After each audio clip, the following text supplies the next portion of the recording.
The summer air of June 1912 in Villisca, Iowa, usually carried the gentle hum of small-town life, the distant chirping of crickets, and the soft whispers of evening breezes. But on one fateful night, those sounds were brutally silenced, replaced by an unspeakable horror that would forever stain the town's history. 8 souls, 6 of them innocent children, were bludgeoned to death in their sleep, their dreams turning into an unimaginable nightmare. The perpetrator vanished into the darkness, leaving behind a scene of carnage, covered mirrors, and a mystery that has haunted generations, echoing through the quiet streets of Villisca to this very day. Remember to comment, like, share and subscribe so you don't miss future episodes of the Calendar of Crime. Villisca, Iowa, was a picture of American tranquility in the early 20th century. A close-knit community where everyone knew everyone, and the rhythm of life was dictated by the seasons and the church bell. At the heart of this community lived Josiah and Sarah Moore, a respected and prosperous couple. Josiah, a successful businessman, had made a name for himself in the hardware and agricultural supply industry, even competing with his former employer, a prominent state politician.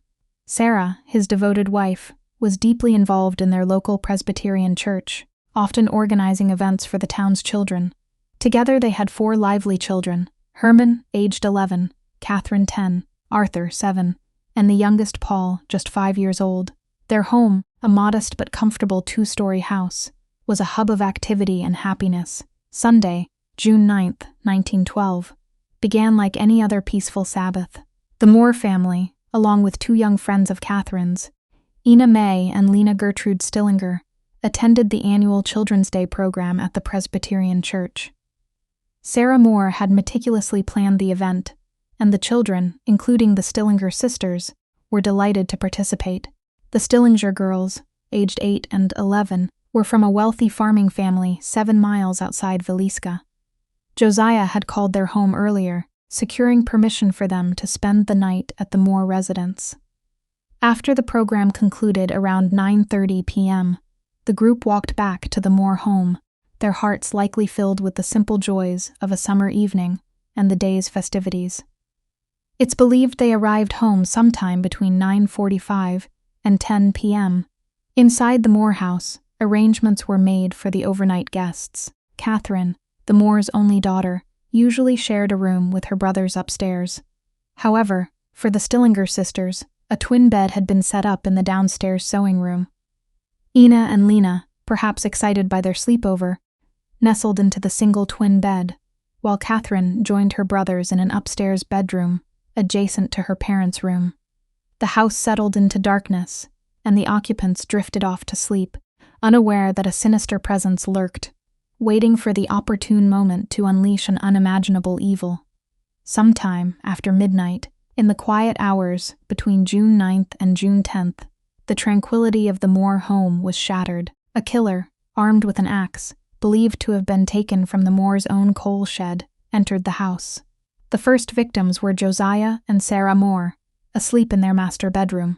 Josiah bore the brunt of the initial assault, receiving an estimated 30 blows from the blunt end of the axe, his face disfigured beyond recognition. Sarah, too, was bludgeoned with the blunt side of the weapon. The ferocity of the attack was such that gouge marks were left on the ceiling, a silent testament to the brutal force employed. Leaving the parents in their blood-soaked bed, the murderer moved with chilling precision to the adjacent room where the 4 more children lay sleeping. Herman, Catherine, Arthur, and Paul were each bludgeoned to death, their young lives extinguished with the same blunt instrument. The killer then descended the stairs to the downstairs sewing room, where the Stillinger sisters, Ina and Lena, lay huddled together. They, too, met the same horrific fate. The sheer scale of the brutality, the methodical nature of the killings, and the targeting of children painted a terrifying picture of a cold, calculating mind. In a macabre and disturbing act, the killer then returned upstairs to the master bedroom. There, the already deceased bodies of Josiah and Sarah Moore were subjected to further, savage blows. The scene was one of utter devastation, a grotesque tableau of violence. Following this, the perpetrator moved through the house, performing a series of ritualistic actions that added another layer of unsettling mystery to the crime. Every mirror in the house was carefully covered with blankets or articles of clothing, a practice sometimes associated with wakes or funerals, perhaps to prevent the reflection of the dead or the killer's own image. Windows without blinds were draped with pieces of the family's clothing, plunging the house into an eerie darkness. The axe, the instrument of death, was left leaning against a wall in the downstairs room where the Stillinger sisters were found. Before making a final exit, the killer engaged in a chillingly mundane act, washing their hands in a pail of water, and then sitting down to eat a plate of beans and some bread. This act of casual consumption, amidst such horror, suggested a profound detachment, or perhaps a deliberate attempt to assert control over the scene.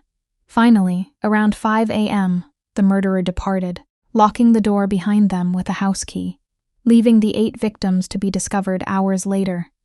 The discovery of the crime scene on the morning of June 10th unfolded with tragic inevitability. Mary Peckham, a neighbor, grew concerned when she noticed the Moore family had not emerged for their morning chores. After receiving no answer at the door, she contacted Ross Moore, Josiah's brother. Ross, armed with his own house key, entered the home. The sight that greeted him in the downstairs guest bedroom, where the Stillinger girls lay dead, was enough to send shivers down his spine. He immediately alerted the town marshal, Henry Hank Horton. Horton's subsequent search of the house revealed the full extent of the massacre. All 8 occupants had been brutally murdered. The initial response to the discovery was chaotic and ultimately detrimental to the investigation. Before the scene could be properly secured, hundreds of townspeople, driven by shock and morbid curiosity, swarmed the house. This uncontrolled influx led to significant contamination of crucial evidence. Stories even emerged of people taking pieces of Josiah's skull as souvenirs, and the murder weapon itself was handled by countless individuals. It took hours for the sheriff to establish control, by which time the crime scene was irrevocably compromised, making the task of identifying the killer exponentially more difficult. Doctors who examined the victims concluded that the murders had occurred between midnight and 5 a.m. The autopsies confirmed severe head trauma as the cause of death for all 8. Investigators noted several peculiar details. An imprint in the hay in the barn, next to a knothole, suggested the killer might have observed the family before entering. 2 spent cigarettes found in the attic hinted that the perpetrator had waited patiently for the family to fall asleep. Upstairs, a gas lamp was found with its glass chimney removed, and the wick turned down, providing only the faintest glow. A fragment of a keychain, not belonging to any member of the Moore family, was also discovered downstairs, adding another perplexing clue to the puzzle. Despite a lengthy and exhaustive investigation, no one was ever definitively convicted of the Villisca Axe murders. Numerous suspects emerged over the years, each with their own compelling, yet ultimately inconclusive, connections to the crime. Reverend George Kelly, a traveling minister who had been in Villisca on the night of the murders, confessed to the crimes but was later acquitted in 2 separate trials, his confession deemed unreliable due to his mental state. Frank F. Jones, Josiah Moore's former employer and business rival, was also a prime suspect, with rumors of a personal vendetta and even an alleged affair between Josiah and Jones's daughter-in-law fueling suspicion. Other individuals, including William Mansfield, Loving Mitchell, Paul Mueller, and Henry Lee Moore, were also investigated, but no concrete evidence ever tied any single person unequivocally to the horrific act. The Villisca Axe murders remain one of America's most enduring unsolved mysteries. The brutal slaying of an entire family, including 6 children, in their own home, left an indelible scar on the small town and continues to fascinate and horrify true crime enthusiasts. The covered mirrors, the axe left at the scene, the killer's meal, and the locked door all contribute to a chilling narrative that speaks of a calculated, yet ultimately elusive, evil. The questions linger. Who was the monster that committed such an atrocity, and why? The answers, it seems, are forever buried in the dark history of that summer night in Villisca. Thanks for watching. Please comment, share, like, and subscribe for future episodes from the Calendar of Crime.